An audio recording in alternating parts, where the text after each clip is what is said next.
Good morning. Hey, you guys. We're here. We're back.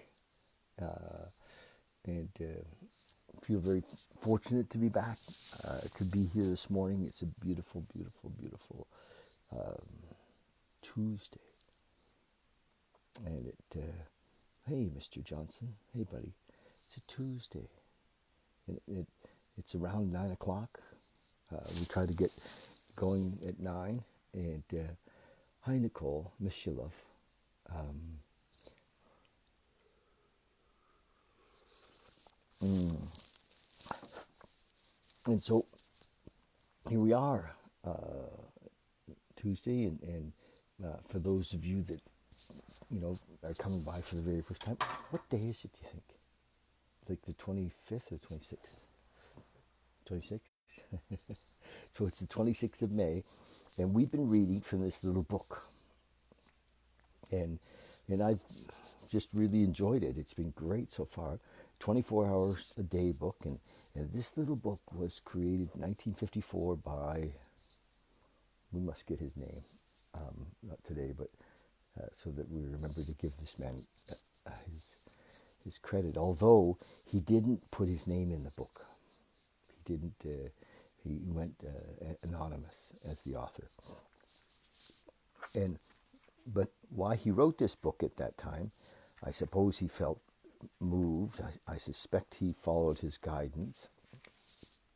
And but it would seem that at the time AA was quite new and quite young in its in its journey, and at that time the membership in the 50s would have been less than 20 years old. The membership would have been less than 1 million for sure. And right now we were just looking, and it says that there's over 3 million. But what's happened in the last 80 some years since the originals in AA were Bill and Bob? What's happened since the beginning is that many, many other people have taken the 12 steps, which are really just a program to awakening, and that's been really simplified and expand, open. It's a very high vibration, very open program of awakening, and these 12 steps, and they've been adopted by other programs like Narcotics Anonymous and Cocaine Anonymous and Overeaters Anonymous and Emotions Anonymous, and it's just a beautiful way to take whatever it is that has come up as an addiction in our lives, and use that as a touchstone or a motivator to this awakening program. And so the information that this man wrote back in 54 still really holds true today. It's a little, his language is a bit dated sometimes, which is funny, and a bit masculine. It's exciting how much we've changed in the world, and this program has helped change us as a species. We've evolved because of this. Millions and millions of people over the years have awakened to love through these steps, and it isn't sometimes an easy process. The alcoholic's a funny character, and I was with a guy the other night, and we're talking about prayer, and he said, "It's come to that, has it?" Yes, it's come to that. It's time in our lives to pray, and so here we are, and I do believe that this, these 12 steps. Bill Wilson, who was the kind of the author of a lot of what we have in AA, was Time's Man of the Century. Imagine of the last century. Was he probably wouldn't have enjoyed that notoriety, because his thing became what happens with AA is that we're quite generally quiet, and we're not out promoting, and there's what makes it work is that it's quite generally quite quiet. So I don't want anybody to imagine that when I read these that I'm in any way promoting anything. I mean, I'm excited about AA because it's what it's done in my life and the life of my people in my family.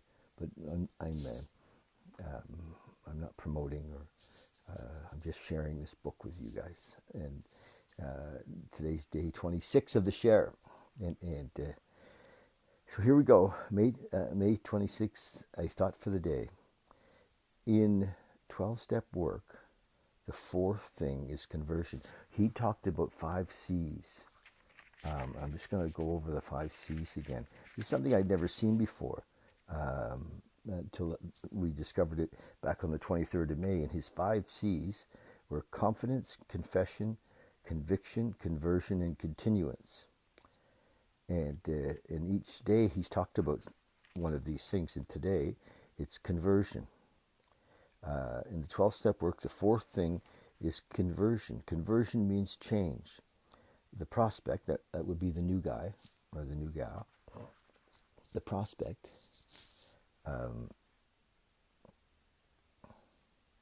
must learn to change his way of thinking. Until now, everything he's done has been connected with drinking. And I like to say everything he's done has been connected with taking, generally, because alcoholics are generally selfish, beings. That's the nature of our problem, is selfishness and self-centeredness, and we're takers. And so we have to change from being a taker to being a giver. And it's interesting what happens in our thought patterns. And we do have to change our way of thinking. And the prospect learns to change his thinking. Until now, everything he's done has been connected with drinking. Now he must face a new life without drinking, without liquor. He must see and admit he cannot overcome drinking by his own willpower. So he must turn to a higher power for help. He must start each day by asking this higher power for the strength to stay sober. So this is very early in the game, asking every day for the strength to stay sober. For me, I rarely pray to stay sober today. I pray, to be of service. How can I help others? How can I be free of anger? How can I be free of selfish thoughts and self-pity and fear? And those are the things that are precursors to me. If I ever were to go back drinking, I'd have to go deep into, self-pity and fear and anger and guilt and shame. And so my prayers are to be free of those things and be of service. You must start each day asking the higher power for the strength to stay sober. This conversion to belief in a higher power comes gradually as he tries it and finds that it works. And his question on the thought for the day is, do I care enough about another alcoholic to help him to make this conversion? And that is the name of the game for us. It's beautiful, the whole program set up so that we begin a life of helping others. And then there's an endless supply of people wanting to change their lives from being, often falling down drunks to becoming a contributing member of society. And it's beautiful because in the 12 steps we talk about progress, not perfection. Thank God for that, because it's a process of many years. I mean, here I'm sober. Hi Trish. Here I'm sober 40 years this year, and still growing, still making mistakes, still waking up in the morning sometimes in fear. So it's a never-ending process of this allowing. What should I call it? Allowing, inviting, God into our daily thoughts and our daily life. Meditation for the day.